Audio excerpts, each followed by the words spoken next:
Saying goodbye is never easy. Goodbye to a stadium that for 87 years has bonded families together.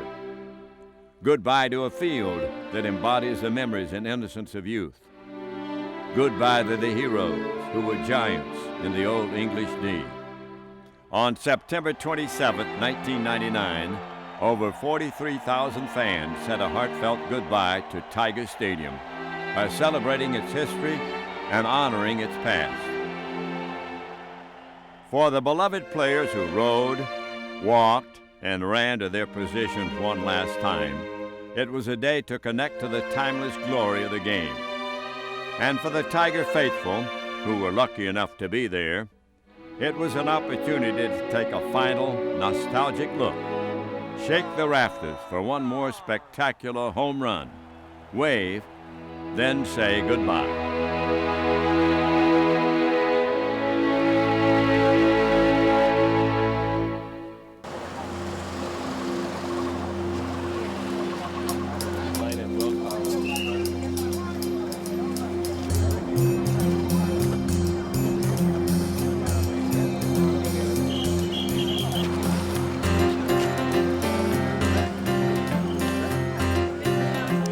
All season, Tiger fans from around the city, state, and country made the pilgrimage to Michigan and Trumbull. The final homestand against the Kansas City Royals was sold out, and everyone came equipped to capture a piece of history. Well, this is it. I'll be the last time I get the chance to come down here, and my daughter, and sure have some old memories, and hopefully we'll have some new memories starting next year with the new ballpark. God bless this old vine. Each generation brought distinct and unique memories to their seats. For Frank Herman, it was a cherished photograph from Briggs Stadium. Oh, the first time I played was August 19th, 1939. And it was for the Fireman and Midgets All-Star Game. First time I come here was in the 30s, and it was Schoolboy Rowe, and he pitched an no-hitter that day. My dad brought me down. I've always been a Tigers fan. I was here in '68 when they won the World Series, which was just such a great time. And when we heard that this was the last games of the stadium, we just had to come say goodbye to this great old lady. I used to come out to Tiger Stadium when I was a very young child with my father and my brother. We'd sit in the bleachers, we'd enjoy the hot dogs, the peanuts, and it was just a great time.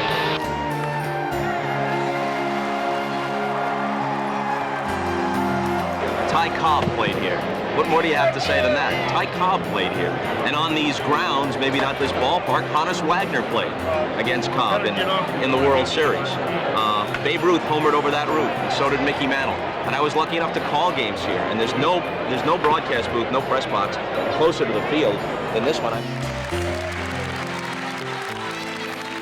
I understand that there are people in the ballpark right now that are with their children, and they remember their parents taking them to games and telling them how they may have seen Ty Cobb or Hank Greenberg or Billy Rogel or George Kell, and now they're telling their kids about watching Al Kaline and Mickey Lolich and Denny McClain. That's part of what it is. It isn't just the game, it's the fact that this game has the longest and richest history, and it's about the generations connecting. And the final games would be about former Tiger players from different generations connecting to a common experience. Stay back, you gotta win, you gotta get back, stay back there, use your hands. A love for baseball and this ballpark. On Sunday, over 100 years of baseball history were honored at the corner. The Tigers' all-time team was announced as voted on by the fans. The players honored that afternoon represented the finest to take the field at Bennett Park, Navin Field, Briggs Stadium, and Tiger Stadium. At first base, hammering Hank Greenberg. Second base, the mechanical man, Charlie Gehringer. At shortstop, Alan Trammell. Third base, George Kell. Catcher, Bill Freehand. Right-handed pitcher, Jack Morris. There was a tie at left-handed pitchers between two World Series heroes, Mickey Lolich and Hal Newhouser. Relief pitcher, John Hillard. In the outfield, Kirk Gibson, the Georgia Peach, Ty Cobb, and of course, number 6, Al Kaline. The manager of this dream team, Sparky Anderson. For the first time, granddaughter Cindy Cobb McGowan and great-granddaughter Kira came to see the field where Ty Cobb made baseball history. I feel like a connection has been met and being in the place where he played for so long. Connections between old and new, past and present, players and fans. These final games were a time for people to remember, reminisce, and connect. I was very sad, especially hearing the national anthem for the last time here, and then seeing all the Tigers that I grew up with standing here at home plate, Mickey Lolich and Kirk Gibson, and it was moving for me. I had to fight back the tears, quite honestly, as we had the hot dogs here for the last time and listen to the national anthem. But the good news is we get to do it here with my 2 kids and my wife here for the last time.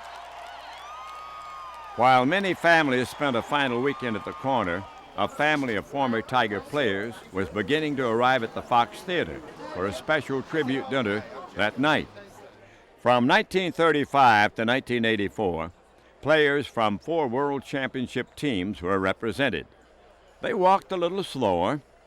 The hair was grayer, if there was any hair at all, but the faces and the stories were still unforgettable. I'm doing great. Yeah, I'm feeling good. Well, it will be bittersweet. I mean, in that, to see an old lady go, to know that there's a lot of memories, to have your own memories there, a play at home plate with Lou Brock, to remember the first opening day that you stood at home plate and you were the starting catcher for the Tigers. We was playing the Yankees in a doubleheader, and they was sold out like 60,000 people. And they put me in the lineup, and that was the day I hit we beat the Yankees doubleheader, and I hit 4 home runs in that one day. I played in a rather memorable football game out of high school at the stadium. The first high school game I ever played there. Detroit Catholic Central and Hamtramck. It was quite a contest. I had a key moment. Once in a while you get lucky and step in front of a pass and catch it, and intercept it and run it back all the way. I don't feel like a Tiger owner. I feel like a kid looking at all the ex-ball players, the ex-Tigers. It's really a big thrill. So it was a great contribution that you made to our city, and it'll never be forgotten. And I'm going to bring that tradition and all the memories right across the street. I can't duplicate Tiger Stadium, but believe me, all the tradition, I'll carry on as best I can and bring it right across the street. And I think you'll be pleased with it when you see it completed. Thank you. And here is our toast to Tiger Stadium. May your last game be a grand one. For Tiger Stadium, this was nearly the last out. One more day, 9 more innings. For the distinguished alumni at this dinner, the old game day butterflies were beginning to form. I tell you, I have a lot of memories there, and my heart will be pounding. My body will have chills in it, and just to stand back out there again and say, here's something in your life that you had, you can remember. I can't wait. I know a tear will come to my eyes just because of what went on there in my life.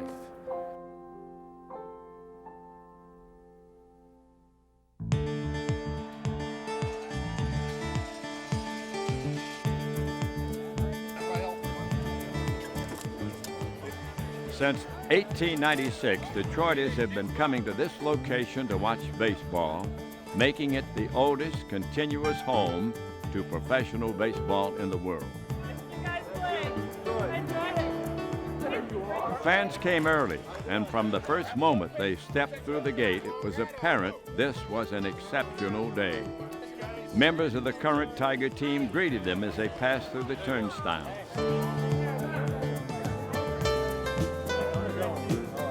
They, in turn, greeted the stadium like an old family friend.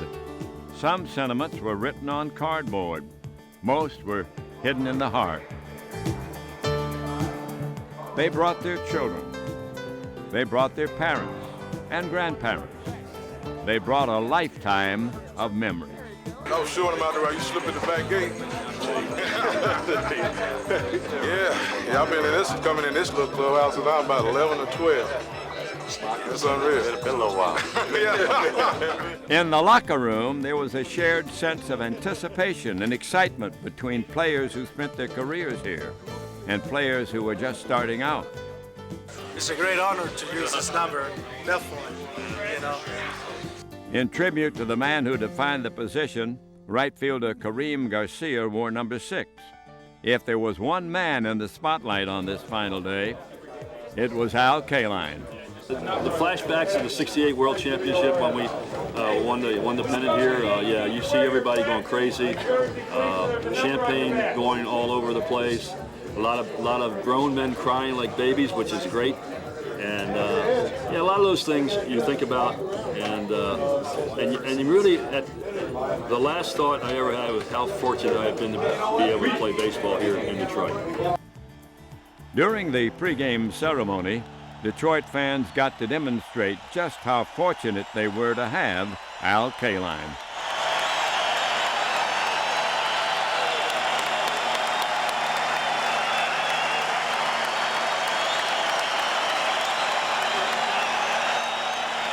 The ceremonial first pitch went to 94-year-old Billy Rogel, a shortstop on the Tigers' first World Championship team in 1935. Two Hall of Famers, George Brett and Al Kaline, exchanged lineup cards at home plate. A moment later, the Tigers ran out onto the field for the final time at the corner of Michigan and Trumbull. Well, we're ready to go now. The first pitch of the final game at Tiger Stadium. Fabulous at the bat. Moeller delivers and he swings. At 4:09, Brian Moeller threw the first pitch of the game. And for the next 9 innings, the action on the field overshadowed the history of the day. But the distinctive numbers each Tiger wore that day reminded everyone of the stadium's glorious past. First baseman Tony Clark paid tribute to number 5, Hank Greenberg. Damian Easley wore the legendary number 2, Charlie Gehringer. When the no number of Gabe Kapler flashed across the base pass to steal second, it was a reminder that Ty Cobb flew across this same field. And when number 6 stood at home plate again, with the score tied to 2-2, it was vintage Al Kaline. On to the set. Fly ball, left field, off the bat of Garcia. Who's going back? Kareem Garcia, touch them all. A 2-run home run here in the 6th inning to put the Tigers out in front 4-2. Numbers. It is part of the heritage of baseball. Hits, runs, ERA, batting averages, balls and strikes. After 3 All-Star games, 35 postseason matchups, and 6,873 regular season contests, a 25-year-old rookie would help make this final game memorable. Big swings, and there's a long one. Hey! Long gone! Grand slam! 8-2 Detroit in the 8th inning. The number on Robert Fick's back, 25, a tribute to Stormer Norman Cash, the first Tiger to launch a baseball over the right field roof. Watching these old timers. While the celebration began inside the ballpark, another group of Tigers quietly put on their uniforms, hidden from public view. From across the country, over 70 former Tiger greats returned to their baseball home to wear the Old English D one more time. Very shortly, we will line you up, and you will be taking the field one by one. You will be returning to your old position. You have the option to run, jog, walk, or we can get you with golf cart. What a thrill, what a sensation here on the final game. Tigers lead it 8-2, 2 down in the ninth inning. Jones is ready. He delivers. There's a swing and a miss. The game's over, and Tiger Stadium is no more. The final score, the Tigers 8 and the Royals 2. What's going through my mind right now is happiness. A poet once wrote, "Baseball is continuous, an endless game of repeated summers joining the generations." That certainly rang true on this warm September evening.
At the end, the center field flag was passed from flagpole to home plate. The history of the ballpark passed from one generation to the next. It's a great honor to be selected to present this flag to you, Brad. This flag symbolizes 88 years of baseball here at the corner of Michigan and Trumbull.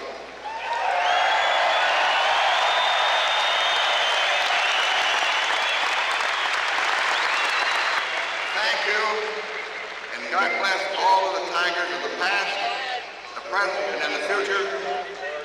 And God bless our fans who make this whole affair possible. Thank you very much. God bless.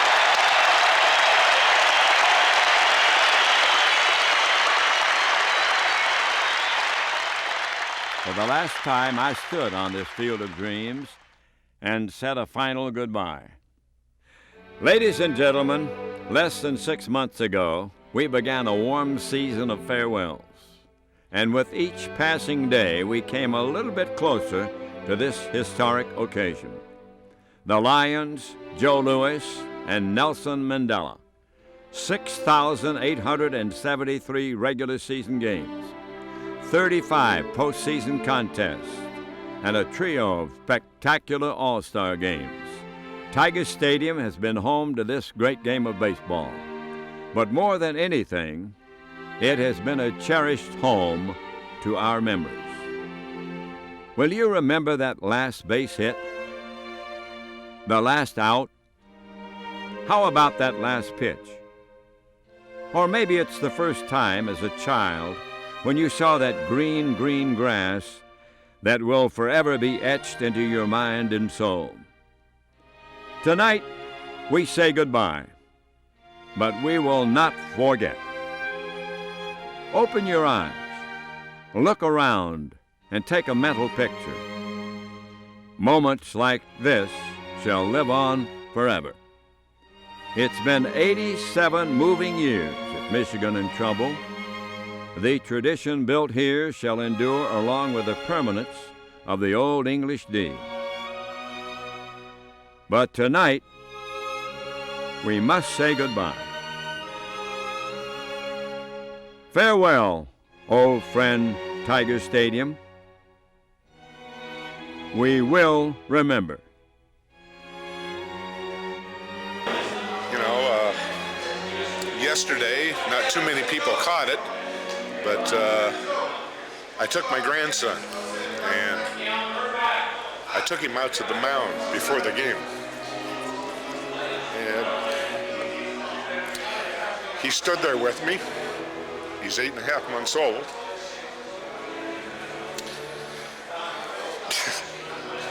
Tiger Stadium means a lot to me. That's enough.